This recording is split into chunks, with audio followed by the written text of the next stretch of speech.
Back to एनजीकॉन academy students. और अब रेजिस्टेंस पढ़ने के बाद जो हम नेक्स्ट चीज पढ़ेंगे वो हम डिफरेंट टाइप ऑफ रेजिस्टर पढ़ेंगे, जिसमें पहला हमारे पास आ जाता है वायर वूंड रेजिस्टर और दूसरा हमारे पास आ जाते हैं थर्मिस्टर्स। तो शुरू करते हैं सबसे पहले वायर वूंड रेजिस्टर से। अच्छा, वायर वूंड रेजिस्टर स्टूडेंट्स होते किस तरह से हैं ये सबसे पहले देख लेते हैं।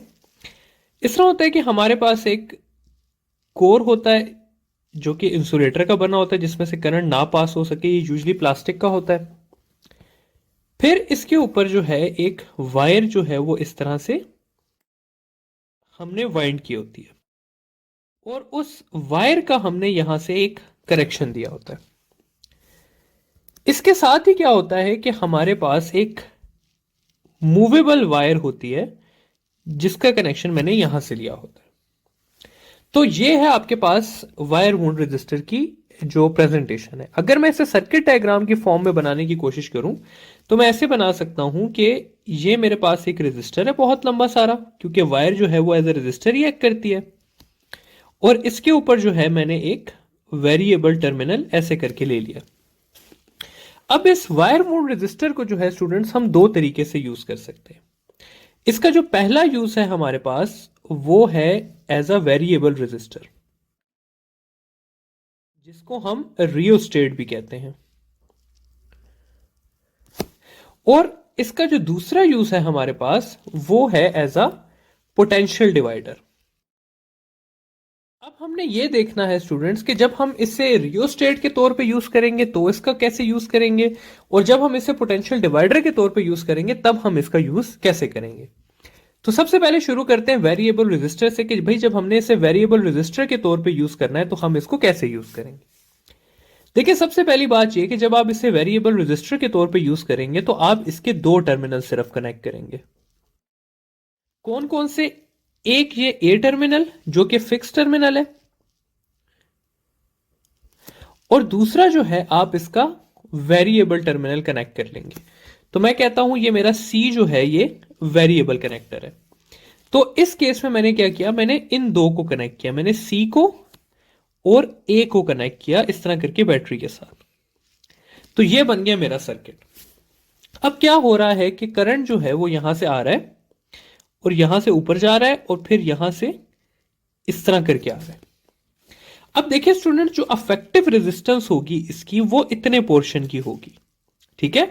तो जितना ये इस तरफ आ रहा है रेजिस्टेंस कम हो रही है, लेकिन अगर मैं इसको यहीं से उठा के लेट से यहां पर ले आता हूं तो अब जो है इसकी अफेक्टिव रेजिस्टेंस जो यूज हो रही है वो यहां से लेकर यहां तक हो रही है, यानी कि ये सारा पोर्शन जो है ये रेजिस्टेंस में यूज हो रहा है। तो इसका ये मतलब है कि मैं इस वायर को, मूवेबल वायर को जितना करीब लेके आऊंगा उतनी रेजिस्टेंस कम होगी और जितना दूर लेके जाऊंगा उतनी रेजिस्टेंस ज्यादा होगी। तो इस तरह से जो है मैं इस रियोस्टेट को यूज कर रहा हूं एज अ वेरिएबल रेजिस्टर। इस वायर वूंड रेजिस्टर को as a variable resistor use कर रहा हूं। अब नेक्स्ट आते हैं और देखते हैं कि इसको हम पोटेंशियल डिवाइडर के तौर पे कैसे यूज कर सकते हैं। तो अगेन अपनी सर्किट डायग्राम बनाते हैं उसी तरह, और अब इस टॉपिक का नाम चेंज करके हम रख देते हैं कि हमने इसे यूज करना है एज अ पोटेंशियल डिवाइडर। अच्छा स्टूडेंट्स, अब पोटेंशियल डिवाइडर को यूज करने के लिए हमने सबसे पहले क्या करना है कि तमाम तीन टर्मिनल्स को हमने कनेक्ट करना है, ठीक है। यानी कि ये ए है, ये सी है और ये बी है। तो मैंने ए, बी और सी तीनों को जो है वो कनेक्ट कर दिया बैटरी के साथ। अब यहां पर मेरे पास दो सर्किट्स चल रहे हैं, एक ये इस तरह करके जा रहा है रेड वाला सर्किट, और दूसरा जो है ये पर्पल वाला सर्किट जा रहा है जो कि इस तरह स्ट्रेट करके आ रहा है। अब हम अगर यहां पर देखें स्टूडेंट्स तो यहां पर जो ये वाली रेजिस्टेंस है, यानी कि जो इतने से पोर्शन में है, इसको मैं कह देता हूं कि ये रेजिस्टेंस ए सी है, क्योंकि ये काम कर रही है ए और सी के अंदर। तो अगर मैं करंट लिखना चाहूं ए सी का तो मैं ऐसे लिख सकता हूं कि potential A C is equal to current और आर ए सी। करंट के साथ मैंने एसी क्यों नहीं लिखा? इसलिए नहीं लिखा क्योंकि ये और ये सीरीज में लगे हुए हैं, और सीरीज के लिए मुझे एसी लिखने की जरूरत नहीं होती क्योंकि सीरीज में करंट क्या होगा, सेम होगा। अब करंट जो है सर्किट का वो इक्वल होगा वी बाय आर के, यानी कि टोटल रेजिस्टेंस, जो कि ये सारी की सारी रेजिस्टेंस है। तो VAC को मैं इस तरह से लिख सकता हूं कि VAC is equal to V by R into RAC, या सिंपली मैं लिख सकता हूं VAC is equal to net potential और ratio of RAC over R, या मैं लिख सकता हूं कि सेगमेंट की रेजिस्टेंस और टोटल रेजिस्टेंस का रेशो। अब इससे मुझे क्या पता चलता है, इस इक्वेशन का स्टूडेंट्स जो सिर्फ एक यूज है ना जो आपको पता होना चाहिए, वो ये होना चाहिए कि आप RAC की वैल्यू जितनी ज्यादा करेंगे VAC की वैल्यू उतनी ज्यादा होगी। यानी कि अगर आप इस टर्मिनल को उठा के यहां से यहां पर ले आएंगे तो इसका यह मतलब हुआ कि आपने RAC को ज्यादा कर दिया, यानी कि इतना लंबा कर दिया। और जब ये जितना ज्यादा होगा उसी के रिजल्ट में VAC भी क्या हो जाएगा, आपके पास ऑटोमेटिकली ज्यादा हो जाएगा। ठीक है, तो इस तरह जो है आप पोटेंशियल को अपनी मर्जी से डिवाइड कर सकते हैं कि आपको C पे ज्यादा पोटेंशियल चाहिए या आपको B पे ज्यादा पोटेंशियल चाहिए।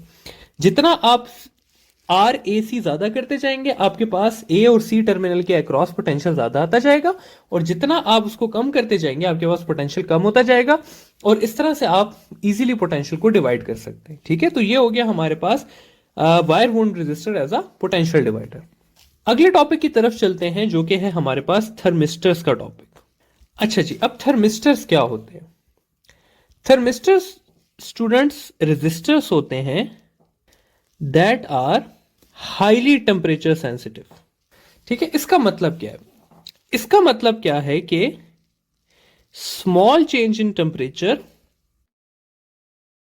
Causes large change in resistor.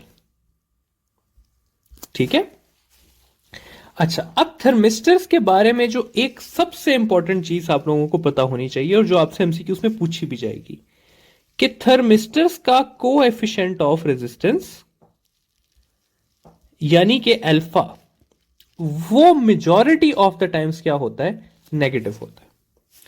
तो अगर नेगेटिव है तो इसका क्या मतलब हुआ? इसका यह मतलब हुआ स्टूडेंट्स कि अगर आप टेम्परेचर को इंक्रीज करेंगे तो थर्मिस्टर्स की रेजिस्टेंस जो है वो क्या होगी, डिक्रीज होगी। अच्छा, अब थर्मिस्टर्स कहां पे यूज होते हैं? तो स्टूडेंट्स सारे डिवाइसेस को याद करने की जगह मैं आपको एक शॉर्टकट बता देता हूं कि जितने भी कूलिंग डिवाइसेस यूज होते हैं, ठीक है, चाहे वो रेफ्रिजरेटर हो गया, चाहे वो आपका थर्मोस्टेट हो गया आपके एयर कंडीशनर का, ठीक है, इसी तरह कूलर का, तो ये सारी की सारी चीजें थर्मिस्टर्स को यूज करती हैं। होता क्या है कि जब आप कोई गर्म चीज रखते हैं, जब आपके रूम का टेम्परेचर ज्यादा होता है तो रेजिस्टेंस ऑटोमेटिकली कम हो जाती है और सर्किट में करंट ज्यादा फ्लो करता है और वो चीज ज्यादा अच्छे तरीके से काम करना शुरू कर देती है। तो ये हो गया हमारे पास स्टूडेंट्स थर्मिस्टर्स के बारे में वो सारी इंफॉर्मेशन जो आपको पता होनी चाहिए। थर्मिस्टर्स के बारे में एक और चीज, thermistors are usually made up of semiconductors. ये बात भी आप लोगों ने याद रखनी है। ठीक है, दे आर यूजुअली सेमीकंडक्टर्स। आगे जो है वो बुक में कुछ चीजें लिखी हुई कि शेप्स कैसी होती हैं क्या नहीं होती, वो करने की आपको जरूरत नहीं है क्योंकि thermistors are available in approximately every shape possible. ठीक है, तो ये आपको पता होना चाहिए कि वायर वुंड रेजिस्टर क्या होता है और उसमें क्या क्या कंपोनेंट्स हैं और किस तरह से काम करता है। उसको हमने अगर पोटेंशियल डिवाइडर के तौर पे यूज करना है तो हमें क्या चीज ज्यादा करने से क्या मिलेगा। और थर्मिस्टर में जो आपको मेन पॉइंट याद रखना है वो ये याद रखना है कि थर्मिस्टर्स का अल्फा जो है वो क्या होता है, नेगेटिव होता है, और थर्मिस्टर्स का टेम्परेचर ज्यादा करने से उनकी रेजिस्टेंस कम होती है। जबकि बाकी रेजिस्टर्स जो नॉर्मली अवेलेबल होते हैं यूजुअली उनका अल्फा पॉजिटिव होता है क्योंकि वो मेटल के बने होते हैं और उनका टेम्परेचर ज्यादा करने से उनकी रेजिस्टेंस क्या होती है, ज्यादा होती है।